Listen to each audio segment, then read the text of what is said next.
to be using for this tutorial is a silicone mould, and you can get these mostly in cake baking shops. I got mine on eBay, and because this is heat proof, it means that you can just fill it up with your glue gun. Now, you do need to be a little bit careful to make sure that you don't get the tip of the glue gun against the silicone, because it's heat proof, but it's not heat proof against the very tip of the metal gun, which is very, very hot. So you want to avoid that and just fill in the cast, and then once it's dry you can pull it out, and you're going to need quite a few of these. And then it's really simple, it's just a case of sticking it down on your face cast. So you want to figure out how you want to place the leaves, and then bit by bit stick them around. One little trick that helps make it blend into the mask a little bit better is when you've put the leaves down, take that glue gun and then just run a thin line between the middle of the leaves, just so that it looks a little bit like the stalk of the leaf, and then get that to blend into the rest of the mask. And you're going to do this all over the whole mask. If you need to, then cut away half of the mask so that you can layer them over each other, and that way they're not too thick.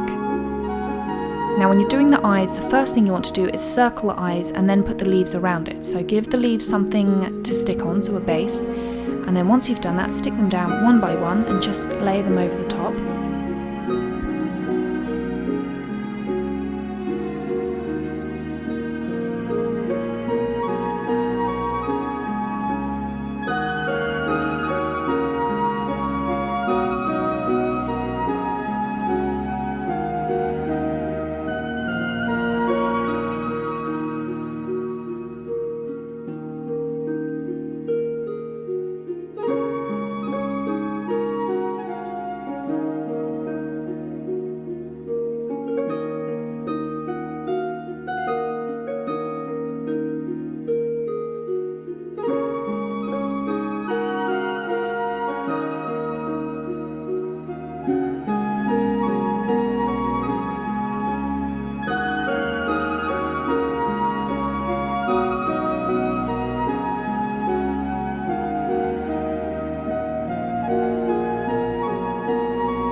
Once you've layered everything up, you're going to take it off, and I'm going to be using a mixing spatula. You just want to get that underneath the mask, wiggle it around. You can also use a knife, but I prefer to use these little spatulas just because they're a little bit thinner than most of the knives I have, and it means that I can just slip it right underneath the mask and peel everything off. Once everything's been peeled off, you want to take the time just to clean it up. So if there are any edges which need mending, or if something's a little rough, just cut it away either with scissors or a craft knife. Just neaten everything up.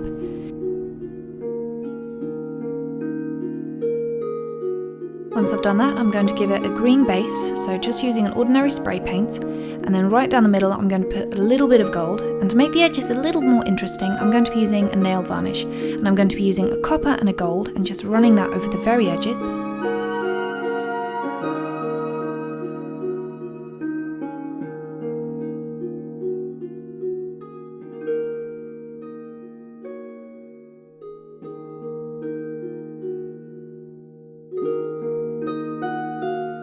And that's it, you're done!